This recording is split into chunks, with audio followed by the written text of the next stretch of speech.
మెల్లని స్వరము అనే ఆత్మీయ కార్యక్రమానికి ప్రేమతో మిమ్మల్ని ఆహ్వానిస్తున్నాను. దేవుని బిడ్డలారా, మీరందరూ ఉదయకాలం లేచారా? బైబిల్ చదివారా? బాగున్నారా? దేవుడితో మాట్లాడుతుంటే మీ అనుభవం ఎలా ఉన్నది? మీరు చాలా సంతోషిస్తున్నారా? మీ ఆత్మీయ జీవితంలో ఏమైనా మీరు ఉన్నతమైన ఆ కృపను పొందుకోవడం మీరు గమనిస్తున్నారా? ఆలోచిస్తున్నారా? ఆయన సన్నిధికి వెళ్ళినప్పుడు ఆ ఉదయకాలం ప్రభు సన్నిధిలో ఉండి ఆయన ముఖ దర్శనం చేస్తున్నారా? మీరు ఆయన ముఖ దర్శనం చేసినప్పుడు, ఆయన మీతో మాట్లాడినప్పుడు, మీరు ఆయనతో మాట్లాడినప్పుడు దేవుని బిడ్డలారా, మన జీవితంలో మన హృదయంలో చాలా సంతోషము, సమాధానము, ఆరోగ్యము, క్షేమము, మనమే ఆశ్చర్యపోయే రీతిగా మన యొక్క జీవితాన్ని ప్రభు చేయనున్నాడు. కనుక ధైర్యముగా ఉండండి, ప్రభును స్తుతిస్తూ ఉండండి, ఆరాధిస్తూ ఉండండి, ఆయనతో మాట్లాడుతూ ఉండండి. ఈరోజు మనతో మాట్లాడనున్న వాగ్దానం చదువుకుందాం. యెషయా గ్రంథం 54వ అధ్యాయం 11వ వచనాన్ని ప్రభు మనతో మాట్లాడనై ఉన్నాడు. ప్రయాసపడి గాలివాన చేత కొట్టబడి ఆదరణ లేక ఉన్నదనా, నేను నీలాంజనములతోనూ నీ కట్టడలను కడుదును, నీలములతో నీకు పునాదులు వేయుదును. ప్రభు ఈరోజు ఏమంటున్నాడంటే, మన జీవితాన్ని కట్టడానికి, మన ఆత్మీయ జీవితము, కుటుంబ జీవితము, వ్యక్తిగత జీవితము అనేక సార్లు మనము కట్టుకునే విషయంలో పడిపోతున్నాం.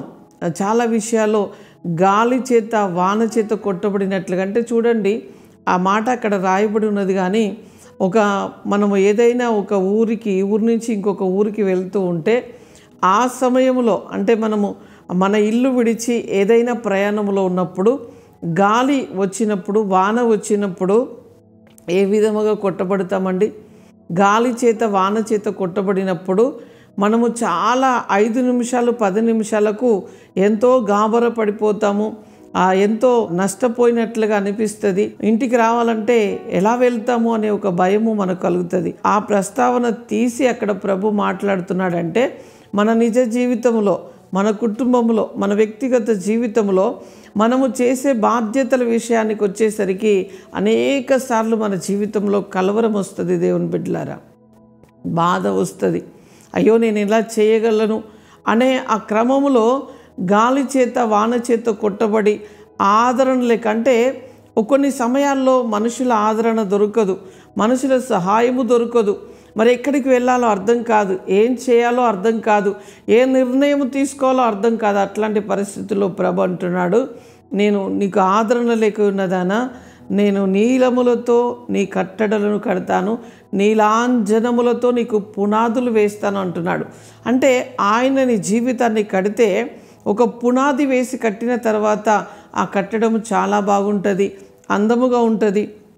నీ జీవితము అనేకులకు స్ఫూర్తిగా ఉండినట్లుగా నిన్ను కట్టాలని ప్రభు యొక్క ఉద్దేశము. కనుక నువ్వు ఎలా ఉన్నావు, ఏం చేస్తున్నావు, ఎలా ఆలోచిస్తున్నావు? ప్రభు అన్నీ ఎరిగినవాడండి.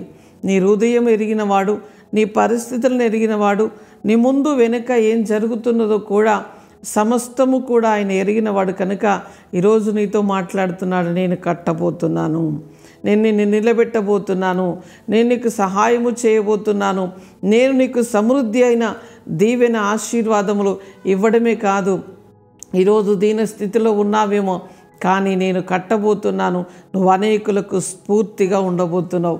దేవుని బిడ్డ, ధైర్యముగా ఉండు, దేవుని పాదములు పట్టుకోండి. ఆయన మనల్ని రక్షించి కాపాడి కృప చూపించే దేవుడిగా ఉంటున్నాడు. మీరు ధైర్యముగా ఉండండి. వాక్యాన్ని మరలా చదువుకోండి. ఈ వాక్యం నెత్తిబట్టి ప్రార్థన చేయండి. ప్రభు మీకు సహాయము చేయబోతున్నాడు. ప్రార్థన చేసుకుందాం. పరిశుద్ధుడా, జీవము కలిగిన మా తండ్రి, నీకు స్తోత్రాలు చెల్లిస్తున్నాం.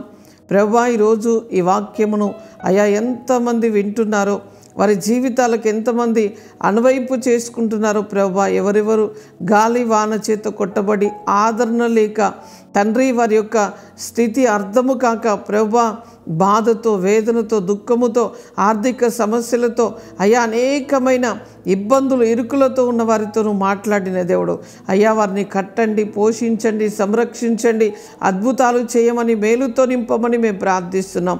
అయ్యా వారి ఉద్యోగాలు, వారి చేతి పనులు, అయ్యా వారి చిరచిర ఆస్తులు అయ్యా దీవించబడును గాకని ప్రార్థిస్తున్నాం. అయ్యా చదువుకుంటున్న బిడ్డలకు మంచి అయ్యా జ్ఞానము, అభిషేకము, కృప కలుగునుగాక. అయ్యా వారి స్టడీ ఇంకా ఉన్నతమైన స్థాయిలో కొనసాగించబడినట్లుగా యవ్వన బిడ్డలు ప్రభా ఉద్యోగం కొరకు వేటాడుతున్న ఆ బిడ్డలకు మంచి ఉద్యోగ మార్గములు తెరవబడునుగాకని ప్రార్థిస్తున్నాం. ఏ ఇంట్లో రక్షణ లేదో రక్షణ అయా, పాప క్షమాపణ అయా ప్రతి ఒక్కరికి అనుగ్రహించండి అయ్యా. ఎవరైతే అయా ప్రభా ఇదిగో తండ్రి అనారోగ్యముతో ఉన్నారో ఆ బిడ్డలకు స్వస్థత కలుగునుగాక. నీవు పొందిన దెబ్బల చేత అయ్యా వారికి స్వస్థత విడుదల నజరేయుడైన యేసు నామములో కలుగునుగాకని మేము ప్రార్థిస్తున్నాం. నమ్ముట నీ వల్లైతే నమ్మువాడికి సమస్తము సాధ్యమన్న నీ కృప వారి మీదకి వచ్చునుగాకని ప్రార్థిస్తున్నాం. అయ్యా ఈరోజు పెళ్లి రోజు, పుట్టినరోజు అయ్యా జరుపుకుంటున్న నీ బిడ్డలకు శుభము, దీవెన, ఆశీర్వాదం, మేలును పలుకుతున్నాం ప్రభా. నీతి ఆనందం అయ్యా వారికి అనుగ్రహించబడునుగాక. అయ్యా సమృద్ధి అయిన దీవెన ఈ సంవత్సరం అంతా, ఆరోగ్యము, క్షేమము, సమాధానము నీ కృప వారిని వెంటాడునుగాక అని మహిమ ఘనత మీకు చెల్లిస్తూ యేసు నామములో అడుగుచున్నాము తండ్రి. Amen, amen. Praise the Lord. God bless you.